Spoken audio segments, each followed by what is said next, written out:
आप कोशिश करो अपने अंदर महसूस करने की कि बिना मोबाइल के, बिना दुनिया में लोगों के परिचय किए हुए, बिना घूमे हुए भी क्या कोई हम अपने अंदर अपने आप में सुखी रह सकते हैं? और ये अगर एक बार टेस्ट आ गया तो फिर आपको अपने आप जितने भी ये भोग रस हैं, ये जितने भी दुनिया के इंद्रिय रस हैं, ये सब आपको तुच्छ लगने लग जाएंगे। सबसे बड़ा सुख अपने अंतरंग में निवास करता है। उस अंतरंग में जो सोर्स ऑफ हैप्पीनेस है, उसको अगर हम डिस्कवर करना चाहते हैं तो हमारे अंदर इस तरह की भावना आनी चाहिए कि एक बार हम 5 दिन के लिए अपनी जिंदगी को एक बार दांव पे ही लगा दें। देखते हैं कौन सी दुनिया हमारी चली जाएगी, कौन हमें छोड़ के चला जाएगा। कोई नहीं कहीं चला जाएगा। 5 दिन बाद जब अपने घर पे जाओगे सब ज्यों की त्यों मिलेंगे। उल्टा अच्छा ही कहेंगे, आप नहीं थे, थोड़ा शांति थी।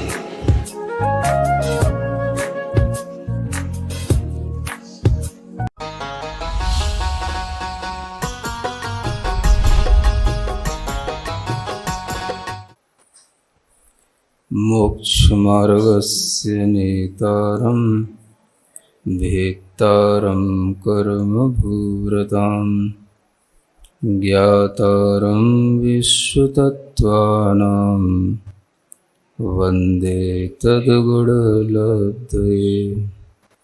देवादिदेव आदिम तीर्थंकर श्री ऋषभनाथ भगवान की, वर्तमान शासन नायक श्री वर्धमान महावीर भगवान की, परम पूज्य आचार्य गुरुवर श्री विद्यासागर जी महाराज जी की। तत्व श्रुत ग्रंथराज में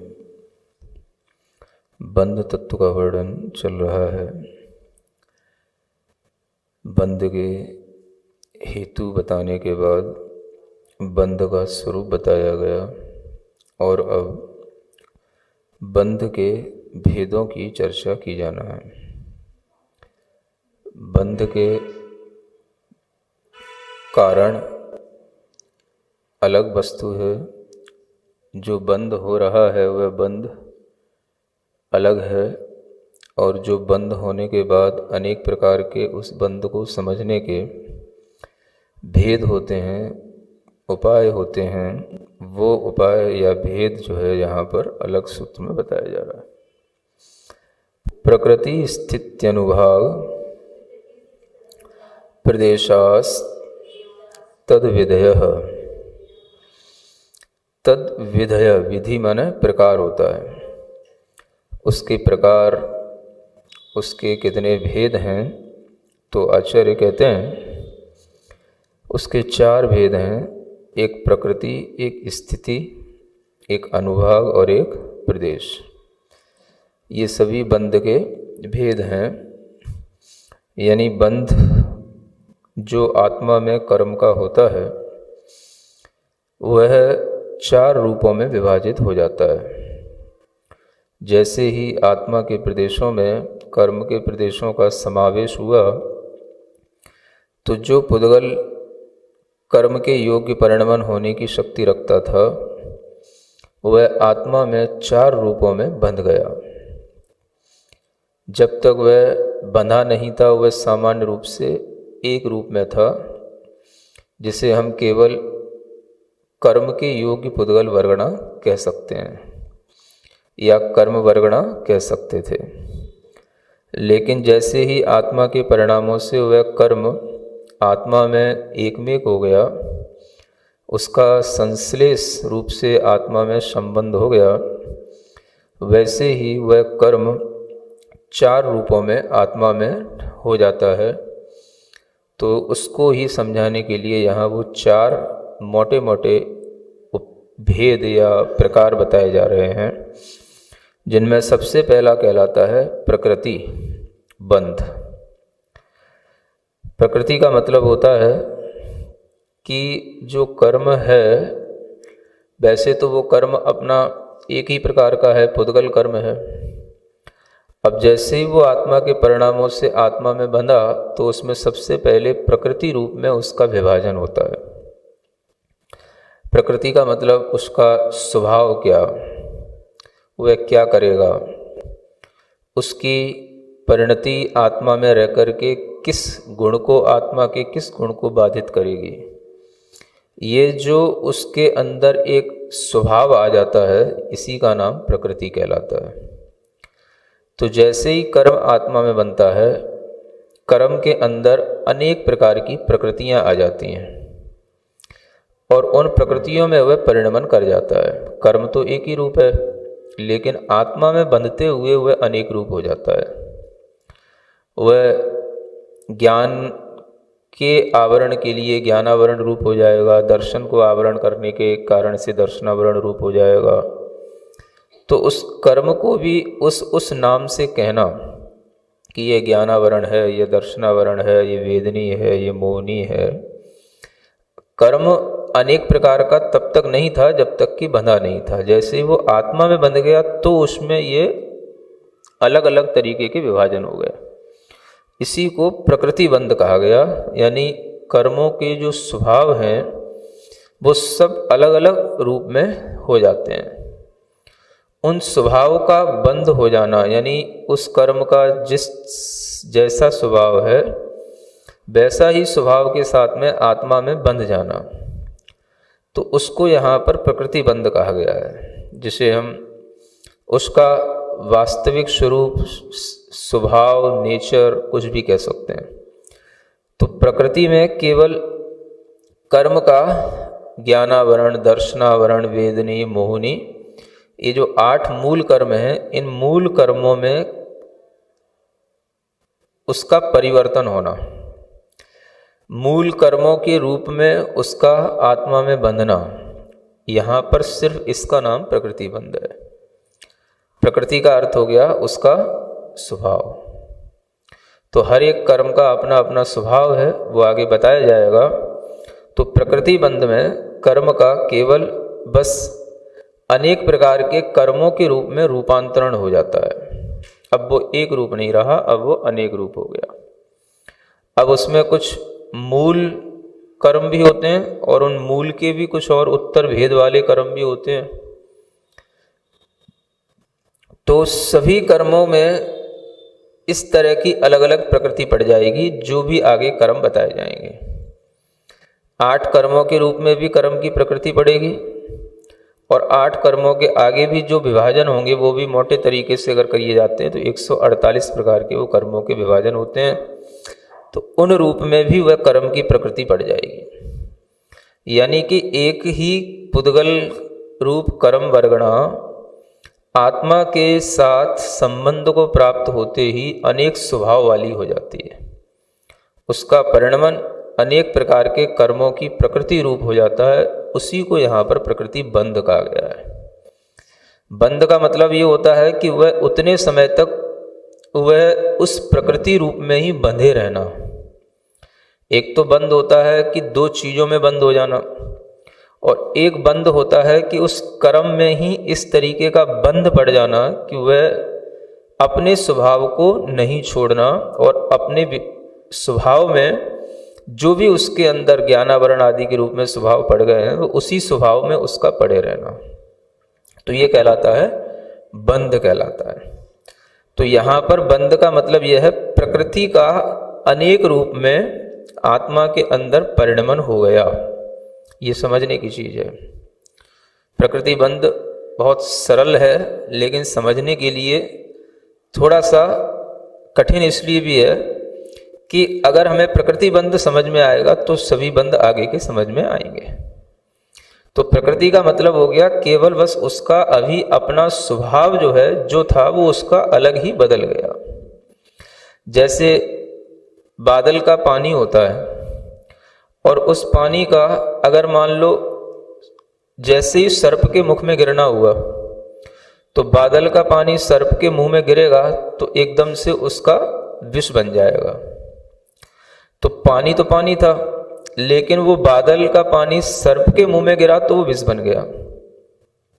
तो उसका जो विषरूप परिणमन हो गया, वह विषरूप परिणमन पानी का एक बार जैसे हो गया तो वह उसी तरीके से जो कर्म वर्गणा थी उस कर्म वर्गणा का आत्मा में संबंध होते ही अनेक प्रकार के ज्ञानावरण, दर्शनावरण आदि रूप में उसका परिणमन हो जाता है। यानी जब तक वह कर्म वर्गणा स्वतंत्र है, पुद्गल का वह पिंड जब तक स्वतंत्र है, तब तक तो उसमें कोई परिवर्तन नहीं है, कोई उसमें विभाजन नहीं है कर्मों का। लेकिन जैसे ही वो आत्मा में बंधा तो वह अनेक मूल और उत्तर प्रकृति के भेदों में विभाजित हो गया, ये कहने का मतलब। तो ये विभाजन जैसे पुद्गलों में पुद्गलों के माध्यम से देखने को मिलता है, वैसे ही इन पुद्गलों का आत्मा के परिणामों के संबंध होने से बढ़ जाता है।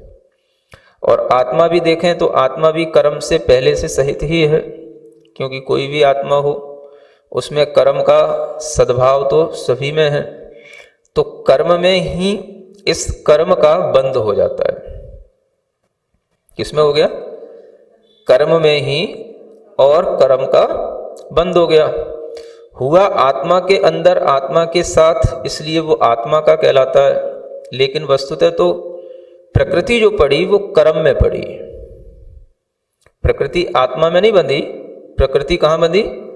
कर्म में बंधी, कर्म की प्रकृति। लेकिन बंधी आत्मा में इसलिए क्योंकि वो बंध आत्मा के अंदर हो गया, आत्मा के अंदर हो गया। लेकिन वह है तो कर्म का बंध। तो कर्म का बंध जो प्रकृति के रूप में है वो कर्म रूप ही है, तो उसको बोलते हैं प्रकृति बंध। प्रकृति बंध का मतलब क्या? जो 8 कर्मों के अभी आपको सबके नाम बताए जाएंगे और उनके स्वभाव बताए जाएंगे, उन स्वभाव रूप परिणमन कर जाने का नाम है प्रकृति बंध। बस प्रकृति बंध में क्या हो गया? कर्म का अपना स्वभाव अलग अलग रूप में परिणमित हो गया, ये हो गया प्रकृति बंध। फिर इसके बाद में आती है स्थिति बंध। अब जब कोई भी कर्म अपने स्वभाव में परिणमन कर गया, उसका किसी रूपांतरण होकर के आत्मा के अंदर अन्य अनेक रूपों में उसका परिणमन हो गया, तो अब वो परिणमन कितनी देर तक वैसा का वैसा ही बना रहेगा? वो कर्म अपनी प्रकृति को कितनी देर तक वैसा का वैसा ही बनाए रखेगा? उस कर्म के अंदर कब तक वैसा स्वभाव डला रहेगा? तो जब तक उसका वह जो टाइम होगा, जब तक कि वो अपने स्वभाव को न छोड़े, वो अपनी प्रकृति को लेकर के जिस रूप में परिणमन कर गया है, वो परिणमन जब तक उसका फिर से अपना स्वाभाविक कर्म रूप में न होवे, तब तक के लिए उसका जो टाइम ड्यूरेशन है उसी का नाम स्थिति बंध कहलाता है। वो क्या हो गई? उसकी स्थिति।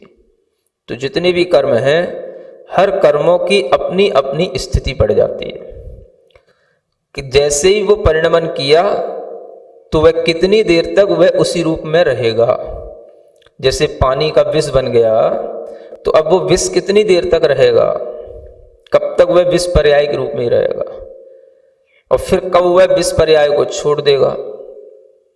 तो यह जो उस रूप परिणमन करने की शक्ति उसके अंदर आ गई, उसी का नाम है स्थिति बंध। यानी कर्म जो आत्मा में बन गया, वह तब तक आत्मा के अंदर रहता है जब तक कि उसका अभाव किसी कर्म के उदय के रूप में ना हो या उसकी निर्जरा ना हो। तो कर्म जो आत्मा में बंध गया, वो आत्मा में बंध को प्राप्त होने के बावजूद भी तब तक आत्मा के अंदर पड़ा रहेगा जब तक कि उसका स्थिति बंध पूरा नहीं हो जाता। तो हर कर्म में एक स्थिति पड़ जाती है, अपने आप उसमें टाइम सेट हो जाता है। फिर जब ये स्थिति बंद हो गया कर्म में, तो उस कर्म का जो वास्तव में फल है, वो फल देने की जो उसके अंदर एक शक्ति आ जाती है कि ये कर्म हमें फल देगा, अच्छा देगा या बुरा देगा, कितनी तीव्रता के साथ देगा या कितनी मंदता के साथ देगा, हमें शुभ देगा कि अशुभ देगा। इस तरीके की जो उसके अंदर फल देने की जो शक्ति आ गई, उस फल देने की शक्ति को कहा जाता है अनुभाग बंध। ये अनुभाग है। अनुभाग का ही एक नाम अनुभव भी आता है, आगे भी सूत्रों में आएगा अनुभव, क्योंकि अनुभाग जो शक्ति उसके अंदर आ गई है वही हमें अनुभव करने में आएगी। अब प्रकृति तो किसी भी चीज की कैसी भी हो, टैबलेट की प्रकृति किन किन चीजों से मिलकर के बन गई है, क्या क्या उसके अंदर इंग्रेडिएंट्स हैं उसके, वो सब तो उसकी प्रकृति हो गई। अब उस प्रकृति का जब हम सेवन करेंगे तब उसके माध्यम से जो हमें उसमें फलानुभूति होगी कि इसके फल से बुखार दूर हो जाता है, इसके फल से जुकाम दूर हो जाता है, ये उस टैबलेट को देखते हुए नहीं लगेगा। ये तो जब उसका सेवन किया जाएगा, जब उसका हमें अनुभव होगा, तब उस समय पर ये कितनी तीव्रता वाली है, कि इसको खाने से कितनी गर्मी चढ़ जाती है, कि इसको खाने से उल्टी हो जाती है, क्या होता है, ये जो फलानुभूति है ये कहलाती है अनुभाग बंध। बंधते समय कर्म का अनुभव नहीं होता। कर्म का अनुभव कब होगा? जब वो फल देगा। तो इसलिए अनुभाग बंध जो है वो हमें फल देता है।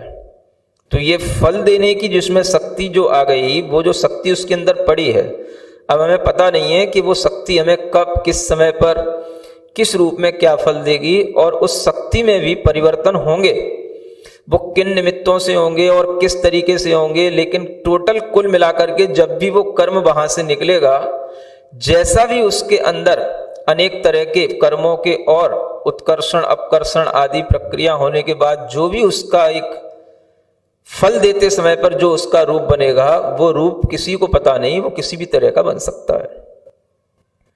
ऐसा भी नहीं है कि जैसा हमने बांधा है वैसा का वैसा ही उदय में आ जाए, ऐसा भी नहीं होता कभी। क्योंकि बंधने के बाद में उसमें बहुत सारी चीजें परिवर्तित होती रहती हैं। फिर दूसरा आएगा, वो भी उसी में मिलेगा। सीधा सीधा कोई कर्म बंद करके सीधा सीधा कोई कर्म फल देने में नहीं आता। वह जब फल देने में आए, उस समय तक जो उसके अंदर परिवर्तन हो चुका हो, वह सब आपके लिए तब अनुभव में आएगा जब वो फल दे रहा होगा। तब तक के लिए किसी को कुछ पता नहीं है क्या है, क्या हो रहा है ये भी पता नहीं, क्या उसमें चल रहा है, क्या रंध रहा है वो भी पता नहीं। बस उसमें जो मिलता जा रहा है उसके अनुसार उसका परिणमन चलता चला जा रहा है। तो ये अनुभाग बंध कहलाता है, फल देने की शक्ति। ठीक है। और चौथा क्या है? प्रदेश बंध। प्रदेश का मतलब होता है कि जो हमने कर्म बांधे हैं, उन कर्मों की जो परमाणुओं की जो संख्या है, कितने संख्या में वो कर्म परमाणु हमारी आत्मा में बंध गए, उनकी संख्या का नाम है प्रदेश बंध। इसलिए यहाँ पर कुछ भी ऐसा नहीं है जो कुछ ऐसा लग रहा हो कि ये सब कुछ अपने मन का है या बनावटी है। कभी भी कोई भी प्रक्रिया दो द्रव्यों के बीच में घटित होगी तो उसमें चीजें हो ही जाएंगी। चार चीजों के माध्यम से ही उसके चार प्रकार बन जाते हैं। इसलिए यहां पर बंध के चार प्रकार बताए जा रहे हैं। ठीक है। अब हम बंध के प्रकारों को भी समझ सकते हैं अलग अलग तरीके से। अगर हम दूसरे सूत्र को ध्यान में दें तो बंध माने सबंध, बंध सिर्फ एक प्रकार का है। दूसरे सूत्र में क्या बताया था? वह बंध है जो हो गया, उसका नाम क्या है? बंध। एक प्रकार का ये बंध हो गया। जब हम दो प्रकार का बंध देखें तो कसाय से और योग से जो होगा वो दो प्रकार का बंध हो जाएगा। क्योंकि इन्हीं चार प्रकार के बंधों में कसाय से तो स्थिति अनुभाग बंध होता है और योग से प्रकृति प्रदेश बंध होता है। तो बंध दो प्रकार का भी है, कसाय के कारण से और योग के कारण से दो प्रकार। अथवा द्रव्य बंध भाव बंध के भेद से भी बंध दो प्रकार का हो जाता है। जो भाव कर रहे हैं जिसके कारण से वह कर्म द्रव्य बंध रहा है, तो वह भाव भी उसमें बंध रहा है, वह भाव बंध कहलाएगा। क्योंकि भाव के बिना उस द्रव्य में वो शक्ति आएगी नहीं। और जो द्रव्य बंध रहा है, जितना कर्म परमाणु आत्मा में बंध को प्राप्त हो रहा है, वो कहलाएगा द्रव्य बंध। और उस द्रव्य के अंदर जो ये शक्ति आई अनुभाग बंध आदि की, ये कहलाया उसका भाव बंध। अगर हम इसी में देखें तो प्रदेश बंध को तो हम कहेंगे द्रव्य बंध, और प्रकृति है, स्थिति है, अनुभाग है, ये सब उसके अंदर भाव बंध के रूप में आ गए। ये सब क्या है? क्योंकि इनका भाव उसके अंदर पड़ गया। जितनी कषाय थी, जिस तरीके का योग था, उसके अनुसार उसमें वह प्रकृति पड़ गई, उतना उसमें स्थिति पड़ गई, उतना उसके अंदर अनुभाग आ गया, फल देने की शक्ति आ गई। तो ये भाव बंध भी इसी में आ जाता है। तो बंध दो प्रकार से भी यूं घटित हो जाता है, एक द्रव्य बंध और एक भावबंध। कसाय से होने वाला प्रकृति स्थिति अनुभाग बंध है ना, ये भावबंध के रूप में है। और कसाय से जो हो रहा है वो केवल स्थिति और अनुभाग का बंध है, लेकिन जो भावबंध हो रहा है वो भाव तो प्रकृति के रूप में भी पड़ा है, स्थिति के रूप में भी पड़ा है और अनुभाग के रूप में भी पड़ा है। और द्रव्य माने उसकी जो संख्या है वो अप्रत्यक्ष बंध में हो गई। तो ये दो प्रकार का बंध हो गया। सामान्य से हम कहें तो दो प्रकार के बंध के कारण होते हैं, राग अथवा द्वेष। तो उनसे भी जो बंध होगा वह दो प्रकार का बंध कहलाएगा। अगर हम बंध को और देखें तो बंध तीन प्रकार का भी हो जाता है। कैसे होगा? रागो दोषो मोहो ये या आसवा, ये तीन ही आश्रव हैं। और जहां ये तीन आश्रव है वहीं तीन प्रकार का बंध भी है। समय सार के गाथा के अनुसार तीन ही प्रकार का आश्रव होता है, राग रूप, द्वेष रूप या मोह रूप। तो तीन प्रकार का आश्रव होने से बंध तीन प्रकार का भी हो जाता है। अगर हम बंध को अनेक जीवों की अपेक्षा से देखें तो उस बंध में भी तीन भेद घटित होते हैं। एक तो बंध वह है जो अनादि से चला आ रहा है, अनंत काल तक चलेगा। कैसा? जैसे जिन जीवों के लिए कभी भी ज्ञानावरण आदि कर्मों का अभाव नहीं होगा, मोहनी कर्मों का अभाव नहीं होगा, तो उनके लिए वह संतति के रूप में अनादि काल से कर्म बंध चला आ रहा है और वो अनंत काल तक चलेगा। अभव्य जीव हैं, कुछ अभव्य के समान भी भव्य जीव हैं, उनमें भी यह कर्म बंध अनादि अनंत चलता है। कोई भी कर्म का अभाव कभी संभव नहीं है। ज्ञानावरण, दर्शनावरण, मोहनी सभी कर्म भले ही नए नए बंध रहे हैं, लेकिन उनकी संतति की अपेक्षा से वह कर्म उसके अंदर अनादि अनंत रूप में है। तो जो अनादि से बंध रहा है, अनंत काल तक बंधे, एक तो ये कर्म हो गया अनादि अनंत रूप। ठीक है। दूसरा, अनादि से बंध रहा था लेकिन उसका अंत हो गया, शांत हो गया, तो ये कहलाएगा अनादि शांत। ये कर्म बंध का दूसरा तरीका होता है। मोहनी कर्म या मिथ्यात्व कर्म अनादि काल से आ रहा था, एक बार जीव ने जब सम्यक दर्शन प्राप्त कर लिया तो उस मिथ्यात्व का अंत हो गया, तो अनादि शांत हो गया। उस कर्म का बंध जब रुक जाएगा तो वह अनादि शांत कहलाएगा। तो दूसरे प्रकार से कर्म का बंध ये हो गया अनादि शांत। जो भी कर्म है, अन्य भी जो ज्ञानावरण, दर्शनावरण आदि कर्म है, इनका भी बंध जब तक होगा तब तक, जब तक होगा, होता रहेगा, तब तक वो अनादि शांत कहलाएगा। और जहां पर रुक गया वहां से वो हट गया। तो इन कर्मों का बंध भी अनादि शांत हो जाता है। जब कोई जीव छपक श्रेणी पर चढ़ता है तो ये सब भी अनादि शांत हो जाते हैं, क्योंकि जब शांत नहीं होंगे तब तक इन कर्मों का अंत नहीं होगा। तो जब ये अंत को प्राप्त हो जाएं तो इनको कहा जाएगा अनादि शांत। तो ये एक दूसरे प्रकार का कर्म क्या कहलाया? अनादि शांत। ये घटित होगा तो नियम से भव्य जीवों में ही होगा, अभव्य में तो कोई अनादि शांत कुछ होगा नहीं। सब कर्म अनादि अनंत हैं। और तीसरा कर्म है सादि शांत। क्या कहा? सादि शांत, यानी उनका अभी कर्म बंद हो रहा है और बाद में उस कर्म का अभाव भी होगा। ऐसे कर्म जिनका बंध भी अनादि से नहीं है, शुरू होता है कुछ विशेष भावों से, विशेष कारणों से।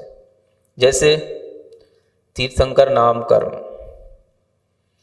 है ना, तो जब भी होगा एक बार होगा, शादी प्रारंभ हो गया, और फिर जब वह 14वां गुण स्थान आ जाएगा तो उस कर्म का भी अभाव हो जाएगा, शादी शांत हो जाएगा। तो इस तरह से सादि शांत ऐसे अनेक कर्म होते हैं। आहारक द्विक, आहारक कर्म का भी बंध 6वें गुण स्थान में प्रमत्त संयत मुनि महाराज के लिए प्रारंभ होता है और फिर वो जो है चलता है, और उसका भी जब निर्जरा हो जाएगी, सत्ता का अभाव हो जाएगा, तो वो सादि शांत कहलाएगा। तो ऐसे तीन प्रकार के हम ये कर्म बंध इस रूप में भी देख सकते हैं। ऐसा कौन सा कर्म जिसको हमने एक बार बांधा फिर अनंत काल तक हमारे साथ में रहे? ऐसा कोई कर्म नहीं होता, है ना। अनंत के बीच में वह नियम से नष्ट हो जाएगा और उसको अनंत नहीं कह सकते हैं। अगर हम समझने की कोशिश करें तो इतना कहा जा सकता है, जैसे जब मिथ्यात्व के 3 टुकड़े होते हैं तो सम्यक मिथ्यात्व, ये कर्म का जन्म हो जाता है ना। लेकिन बंध की दृष्टि से देखें तो ये बंध नहीं होता है, ये तो केवल सत्ता में आ जाते हैं, उदय में आ जाते हैं। अगर इस दृष्टि से देखें तो भी ये अनंत काल तक तो नहीं रहते। अगर हम इनको भी सत्ता में रख पाएंगे तो बस वो अर्ध पुद्गल परिवर्तन काल तक रहेंगे, है ना। अब उसको अनंत काल कहना चाहो तो कह लो, लेकिन वो अनंत यहां पर वो अनंत नहीं है जो यहां बताया जा रहा है ना। इसलिए सादी अनंत कोई भी कर्म की व्यवस्था बैठती नहीं, कोई भी कर्म का विशेष कर्म की व्यवस्था कोई बैठती नहीं, ये बैठ जाती है अनादि अनंत, अनादि शांत, सादि शांत, है ना। बैठ जाए तो बता देना, मान लूंगा है ना। तो इस तरह से भी कर्म के भेद बन जाते हैं। कितने भेद हो गए? ये 3 प्रकार से ऐसे कर्म का बंध 1 प्रकार का है, लेकिन होते होते 2 प्रकार का, 3 प्रकार का, समझ आ रहा है। और 4 प्रकार का तो सामने लिखा ही है, प्रकृति, प्रदेश, स्थिति, अनुभाग, है ना। और 5 प्रकार का भी पहले सूत्र में लिखा ही है, मिथ्यात्व, अविरति, प्रमाद, कषाय, योग, ये 5 प्रकार का हो गया बंध। समझ आ रहा है। इस तरीके से और भी देखना चाहो तो 6 प्रकार का भी हो जाता है, क्रोध, मान, माया, लोभ और राग और द्वेष। ऐसे करके कितने हो जाता है? 6 प्रकार का हो जाता है। तो 7 कर दो, मोह और जोड़ के 7 कर देना तो 7 प्रकार का भी हो जाएगा, है ना। और ज्ञानावरण, दर्शनावरण के भेद से जो आगे बताया जाने वाला है, इससे वो 8 प्रकार का हो ही जाना है।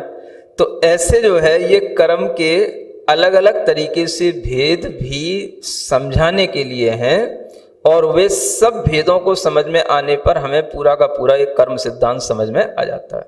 यही सब जो है आपको समझाने के लिए अलग से कर्म कांड ग्रंथ जो लिखा गया है, गोमट्ट सार कर्म कांड, उसकी शुरुआत यहीं से होती है। मूल प्रकृति, उत्तर प्रकृतियों का स्वभाव पहले जानना पड़ता है। स्वभाव जाने बिना, प्रकृति को जाने बिना हम उन कर्मों के कोई भी स्वरूप को नहीं जान सकते हैं। तो सबसे पहले प्रकृति बंध का ही वर्णन प्रारंभ किया जाता है, और उसी के लिए जो है ये आगे का सूत्र आ रहा है कि हमें सबसे पहले कर्मों की वो प्रकृतियां जाननी हैं जो कर्म रूप परिणमत होने पर 8 प्रकार से विभाजित हो जाती हैं। समझ में आ रहा है? चलो आगे पढ़ें।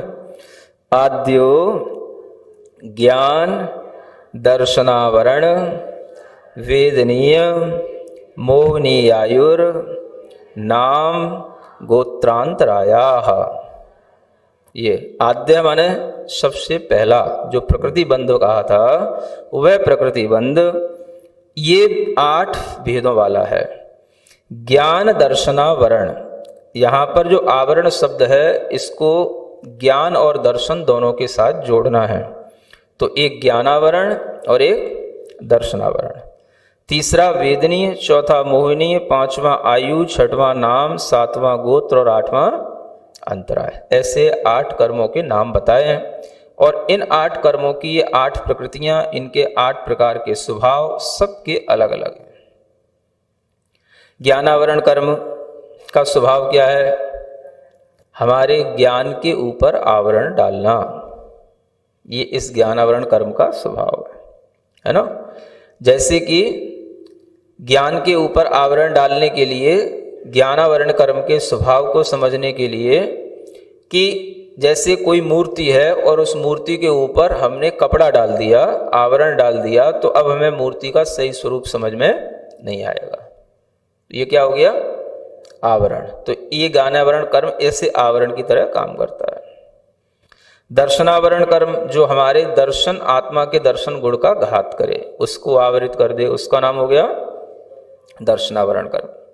तो ये कैसे? जो हमारे दर्शन को बाधा पहुंचाए, दर्शन ना होने दे, है ना। यहाँ पर दर्शन का मतलब देखना ही है, श्रद्धा करना नहीं है। तो जो हमें देखने ना दे, है ना।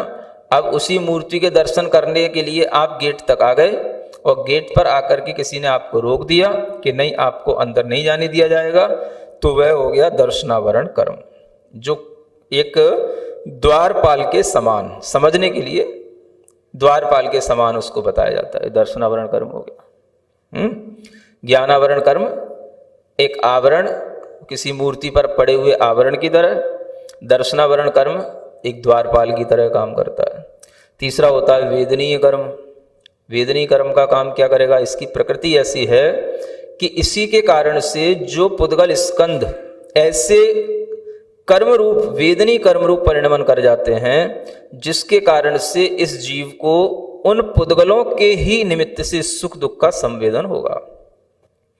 वो संवेदन उसका अपना आत्मा का नहीं होगा, किसका होगा? उन पुद्गलों का ही संवेदन सुख दुख रूप में होगा। तो यह वेदनीय कर्म के कारण से होगा। इस वेदनी का स्वभाव है सुख या दुख का संवेदन कराना, ये वेदनीय कर्म है। जिसे हम कहते हैं दुख हो रहा है, सुख हो रहा है, तो ये क्या हो रहा है? ये हम वेदनीय कर्म का अनुभव कर रहे हैं, उसी को चाख रहे हैं। वेदनीय कर्म, इसको कैसे उपमा दी जाती है? तो इसको आचार्य कहते हैं जैसे शहद पर लिपटी हुई तलवार होती है, उसमें सुख दुख दोनों ही हो जाते हैं, है ना? क्योंकि उसमें शहद भी है और तलवार भी है। थोड़ा सा मुंह कटने का दर्द भी होगा और तलवार पे शहद लगा है उसका, है ना, थोड़ा सुख भी मिलेगा। तो दोनों ही चीजें हैं। तो ये क्या हो गया? ये वेदनीय कर्म इस तरह से काम करता है। चौथा है मोहनी कर्म, जो आत्मा के अंदर मोह उत्पन्न कर देता है या आत्मा को मोहित कर देता है या पर पदार्थों से मोह उत्पन्न कराता है। ये सब किसके कारण से होता है? मोहनी कर्म के कारण से। तो ये मोहनी कर्म, जैसे मदरा पिया हुआ कोई व्यक्ति हो तो उसे फिर अपना कुछ भी ज्ञान नहीं रहता, ऐसे ही मोहनी कर्म के कारण से ये आत्मा अपने स्वस्वरूप का कुछ भी ज्ञान नहीं कर पाता। ये मोहनी कर्म का ये घात है, जिसके कारण से आत्मा स्व को नहीं जानता और पर को भी सही ढंग से नहीं जानता। ये उसके अंदर स्व पर के विज्ञान की कमी मोहनी कर्म के कारण से चलती रहती है। आयु कर्म है, इसका अपना स्वभाव है। ये क्या करता है? यह आयु कर्म जीव को शरीर के अंदर बांध के रखता है। जब तक आयु कर्म है तब तक जीव शरीर में बंधा है, आत्मा शरीर में है, और आयु कर्म पूर्ण होते ही यह शरीर को छोड़ देता है। चाहे वो कैसा भी खड़ा हो, बैठा हो, लेटा हो, घूम रहा हो, वह उसी समय पर यह आत्मा उस शरीर को छोड़ देता है, आयु कर्म के भीतर बंध का अभाव होने पर। ठीक है? तो यह आयु कर्म क्या करता है? जैसे किसी पुरुष को बांध दिया जाए सांकल से तो वह उस स्थान पर ही रहता है, उसी तरीके से ये आयु कर्म उस जीव को शरीर में बांध के रखता है। ठीक है? तो ये बंधन का काम करता है। नाम कर्म है, इसका भी अपना स्वभाव है। अनेक प्रकार के शरीर बनाना, ये किसका स्वभाव है? नाम कर्म का। तो जैसे चित्रकार होता है, अनेक प्रकार के चित्र बनाता है, वैसे ये नाम कर्म तरह तरह के जीवों के शरीर का निर्माण करता है, उन्हें नरक आदि गतियों में भी ले जाता है। ये सब नाम कर्म का कार्य होता है। और गोत्र कर्म का कार्य उस जीव को उच्च या नीच बनाता है ना? जैसे कि कुम्हार जो है उसी मिट्टी को घड़े के रूप में अच्छा भी बना सकता है और उसी मिट्टी को कुछ भी पैर में रौंदने वाली चीज भी बना सकता है। तो यह उच्च और नीच बनाने का काम यह गोत्र कर्म करता है। और अंतराय कर्म क्या काम करता है? ये जो हमारी आत्मा के अनेक गुण हैं, है ना, आत्मा की अनेक शक्तियां हैं या आत्मा की अनेक लब्धियां हैं, ज्ञान, दर्शन, भोग, उपभोग, वीर, अंतराय, है ना, ये सब अंतराय कर्म जो है इन सब शक्तियों को बाधित करता है। क्या करता है? बाधित करता है। तो यह बाधित कैसे करता है? अंतराय कर्म। जैसे कि हमारे पास चीजें तो रखी हों भोजन करने के लिए।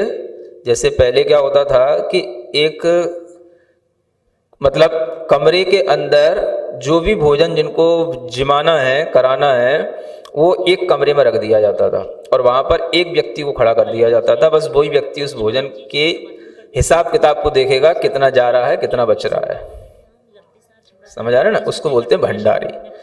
तो वह जो है आप चाहो हमें और दे दो तो वो नहीं देगा, वो क्या है, वो अंतराय कर्म की तरह है अंदर लेकिन वो देगा नहीं। तो आपके पास या जैसे बहुत सारा पैसा रखा हो, है ना, और वो पैसा भी जो है आपने किसी को दे रखा है, जमा कर रखा है, और आपने उससे समय पर मांगा, उसने नहीं दिया, तो यह जो है इस तरीके का जो विघ्न उत्पन्न होता है, जो समय पर नहीं होने दे, समय पर जो कुछ काम ना आए, वो कहलाता है अंतराय कर्म। तो इस तरीके से ये भी एक कर्म का स्वभाव पड़ जाता है, जो आत्मा के अंदर आत्मा की ही शक्तियों को प्रकट नहीं होने देता, उनमें विघ्न पैदा करता है, जिसके कारण से वह आत्मा उस अभाव में रहता है और उस अभाव में ही उसे जीना पड़ता है। तो ये अंतराय कर्म का भेद हो गया। ऐसे यह इन 8 कर्मों के यह प्रकृतियां बताई गई हैं, इनके ये स्वभाव हैं, और इन 8 कर्मों के ये स्वभाव बताने के अलग अलग जो दृष्टांत दिए हैं वो भी आपको ध्यान में रखना है। इन्हीं दृष्टांतों के माध्यम से आपको ये ध्यान रहना चाहिए कि 8 कर्मों का यह स्वभाव अलग अलग रूप में बना रहता है, और कोई भी कर्म किसी भी कर्म के लिए कभी भी बाधित नहीं करता है। हर कर्म का अपना अपना स्वभाव सबका चला करता है। अब देखो, एक ही कर्म पुद्गल से सभी कर्म पैदा हुए, लेकिन वो कर्म सब अपना अलग अलग स्वभाव रखेंगे, अलग अलग काम करेंगे। कोई भी कर्म दूसरे कर्म के रूप में मिलता जुलता भी नहीं। जिस कर्म में जो शक्ति आ गई, जो स्वभाव पड़ गया, वह अपना उसी स्वभाव को बना करके रखेगा। कब तक? जब तक कि उसका स्थिति बंद रह रहा है तब तक। सिरिजिणवाणी जग कल्याणी जग जन मदतम मोहरी जनमण हारी गढ़हर हारी जम जरा भव रोग हरी तिथ्य राणम दिव्य झुणिम जो पड़ई सुणई मय्ये धारई राणम सौख मणंतम धर्य सासद मोक्ष पदम पावई सासद मोक्ष पदम पावई।